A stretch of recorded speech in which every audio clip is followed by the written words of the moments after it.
आपको सीधे पंचकुला लिए चलते हैं। Doctor B.R. अम्बेडकर की जयंती पर राज्य स्तरीय कार्यक्रम का आयोजन किया गया। केंद्रीय मंत्री अर्जुन राम मेघवाल क्या कुछ कह रहे हैं, आपको सुनाते हैं। ज्यादा आबादी हिंदुओं की थी, वहां भारत में रखा जा सकता था, उसको कर दिया पाकिस्तान। राजेंद्र प्रसाद जी ने कहा यार अब क्या करें डॉक्टर अम्बेडकर, तुम तो बहुत विद्वान आदमी हमें लगे, लेकिन अब ये हो गया, अब क्या करें।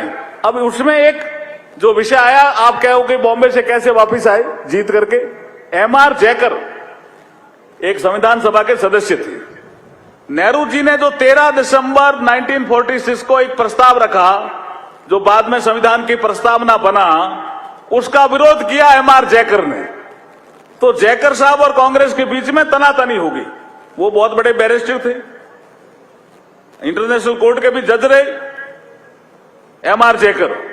उनको लगा कि भाई मैंने नेहरू जी की आलोचना कर दी, ये कांग्रेस वाले सारे नाराज हैं, मैंने तो अच्छा प्रस्ताव किया, तो उन्होंने इस्तीफा दे दिया, जगह खाली हो गई। जयकर भी बैठे थे वहां। लोगों ने फोन किया, कांग्रेस के लोगों ने, कि संविधान बनाने की प्रक्रिया शुरू हुई है, आप इस्तीफा मत दो, अब सुकून हो जाएगा।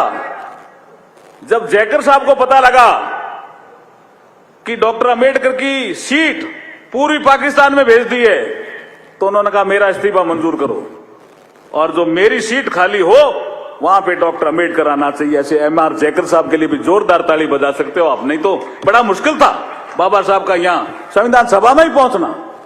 ऐसा कांग्रेस ने जाल बिछाया। ये जाल है और नहीं तो क्या है जी। जो फॉर्मूला तय किया था रेड क्लिफ ने, उस फॉर्मूले को भी नहीं माना। ये पहला अपमान किया बाबा साहब का। मैं एक एक बताता जाऊंगा, आपके मेरी बात समझ में आ रही है ना, का नहीं आ रही है? आ रही है। अभी यहां जो ये सफेद बालों वाले हैं, महाराज जी के पास बैठे हैं, ये अभी कह रहे थे EC-BC एकता करो, ऐसा ही बोल रहे थे क्या? तो अभी आपकी जानकारी के लिए दे रहा हूं, 11 अप्रैल को किसकी जयंती थी? महात्मा फूले, महात्मा ज्योतिबा फूले की जयंती थी ना, 11 अप्रैल को थी ना। तो आपकी जानकारी में है क्या कि महात्मा फूले इस संसार से कब गए? 28 नवंबर 1890 महात्मा फूले इस संसार से विदा लेते हैं, 28 नवंबर 1890, और बाबा साहब इस संसार में आते हैं 14 अप्रैल 1891। इसलिए महाराष्ट्र के लोग कहते हैं फूले ही अम्बेडकर थे। आप एकता बना लो, बहुत बढ़िया एकता बन सकती है। इस सब्जेक्ट में एकता बन सकती है साहब, बहुत बड़ा सब्जेक्ट है। महाराष्ट्र में मैं जाता हूं, बहुत लोग कहते हैं फूले ही अम्बेडकर थे। जो आप अभी जिक्र कर रहे थे ना एकता का, उस एकता को बना लो आप। हाँ बिल्कुल, इसलिए सैनी साहब को ही कह रहा हूं मैं। अब दूसरा गड़बड़ कहां की, ये आपको बहुत कम किताबों में पढ़ने को मिलेगा। मैं रिसर्च का आदमी हूं, पढ़ता रहता हूं। दूसरी गड़बड़ करी कांग्रेस ने बाबा साहब के साथ जो अन्याय किया, पहला तो ये किया पाकिस्तान में भेज दिया उनका क्षेत्र ही। ये तो M.R. जयकर साहब का भला, उन्होंने इस्तीफा दिया, सीट खाली हो गई, तो फिर ये संविधान सभा में आ गए। दूसरी गड़बड़ क्या की, अंतरिम गवर्नमेंट बनी। अंग्रेजों ने कहा हम जाएंगे, एक अंतरिम गवर्नमेंट बनाओ, तो एक अंतरिम गवर्नमेंट बनी 1946 सितंबर में। तो अंग्रेजों ने कहा अभी 14 लोग मंत्रिमंडल में आप लीजिए। तो उन्होंने कहा फॉर्मूला क्या होगा? तो नेहरू जी ने और अंग्रेजों ने मिलकर फॉर्मूला तय किया कि 5 तो हिंदू स्वर्ण जाति के हिंदू होंगे मंत्रिमंडल में। जो चुनाव होगा वो 51-52, ऐसा अंग्रेज कह रहे थे, अभी 2-3 साल लगेंगे, आपके डिलिमिटेशन आएगा, सीटें तय होगी। इसलिए एक अंतरिम गवर्नमेंट बनाओ, और नेहरू जी को उसका अध्यक्ष बनाया, वो बाद में प्रधानमंत्री कहलाए। लेकिन मंत्रिमंडल के सदस्य कितने होंगे, तो अंग्रेजों ने और नेहरू जी ने मिलकर तय किए, वो बता रहा हूं इतिहास आपको। 5 हिंदू स्वर्ण होंगे, 5 मुस्लिम होंगे, ये 46 में, देश आजाद 47 में होता है। और 4 लोग कौन कौन होंगे? एक सिख समाज का आदमी इस कैबिनेट में होगा, नेहरू जी की कैबिनेट में। एक ईसाई समाज का आदमी नेहरू जी की कैबिनेट में होगा। एक दलित समाज का आदमी नेहरू जी की कैबिनेट में होगा। और एक पारसी समाज का आदमी नेहरू जी की कैबिनेट में होगा। अब यहां एक दलित का कोटा था, इस कोटे में जगजीवन राम जी आ गए।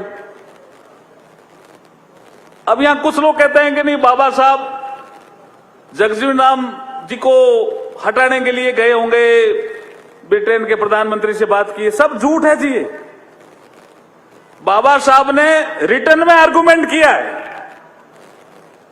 अंग्रेजों के सामने और कहा है, क्योंकि तार गए यहां से भारत से, कि भाई अंबेडकर हकदार है कैबिनेट में जाने का, इसको आपने क्यों नहीं लिया? किसने भेजा? अनुसूचित जाति वर्ग के लोगों ने, उसमें जो तार देने की क्षमता रखते हैं उन्होंने भेजा। उसमें पंजाब के लोग भी हैं, जलंधर के लोग भी हैं, चेन्नई के लोग भी हैं, महाराष्ट्र के लोग भी हैं, बंगाल के लोग भी हैं। जब इतने तार गए तो अंग्रेज सरकार हिल गई। एटली वहां के प्रधानमंत्री थे, उन्होंने नेहरू जी को फोन किया कि भाई ये क्या विषय है। तो उन्होंने कहा, साहब वो डॉक्टर अंबेडकर तो हमारी पार्टी से नहीं है। अब ये कांग्रेस वाले कहते हैं कि नहीं साहब, बाबा साहब तो हमारी पार्टी के थे। नेहरू जी कहते हैं कि कांग्रेस में नहीं है साहब वो। तो उन्होंने कहा, भाई खाली कांग्रेस का गवर्नमेंट थोड़ी बनानी थी आपको। वो कहते हैं, कौन? एटली, ब्रिटेन के प्रधानमंत्री। जब चुनाव हो जाए, जो जीते वो बनाओ, लेकिन अभी तो आप राष्ट्रीय सरकार बनाओ। उन्होंने कहा, राष्ट्रीय सरकार वो क्या होती है? कि नहीं, आपको राष्ट्रीय सरकार बनानी पड़ेगी। तो ये दिसंबर 46 से चला मसला और पहुंचा अगस्त 47 तक, जब तक देश आजाद हो गया। तो उन्होंने कहा, भाई ये अंबेडकर के क्या आर्गुमेंट है? तो बोला, साहब आप भी सुन लो। तो अंबेडकर साहब ब्रिटेन के प्रधानमंत्री के सामने आर्गुमेंट करते हैं। क्या आर्गुमेंट है? ये अनुसूचित जाति वर्ग के लोगों को ध्यान में रखना चाहिए। उन्होंने कहा, आपने 14 का कोटा फिक्स किया, 10 तो मुस्लिम और हिंदू आपने कर दिए, 5 स्वर्ण हिंदू, 5 मुस्लिम, एक आपने सिख किया, एक आपने ईसाई किया, एक आपने दलित किया, एक आपने पारसी किया। मैं आपसे पूछना चाहता हूं, ये डॉक्टर बी.आर. अंबेडकर साहब का आर्गुमेंट है ब्रिटेन के प्रधानमंत्री के समक्ष। मैं आपसे पूछना चाहता हूं कि हिंदुओं की 5 कैबिनेट में स्थान आपने किया, ओके, एग्रीड, लेकिन मुसलमानों की पॉपुलेशन और दलितों की पॉपुलेशन तो बराबर है। आप दलितों के लिए 1 कोटा फिक्स कर रहे हो और मुसलमानों के लिए 5 कोटा फिक्स कर रहे हो। तो इटली को लगा ये तो गड़बड़ हो गया। तो उनका भी पंडित नेहरू ने माना इसको, बोला गलत माना। तो किसी ने, एक अंग्रेज अफसर को ये बैठा होगा उनके एटली साहब के साथ, इसलिए डॉक्टर अंबेडकर महान है। उन्होंने क्या कहा,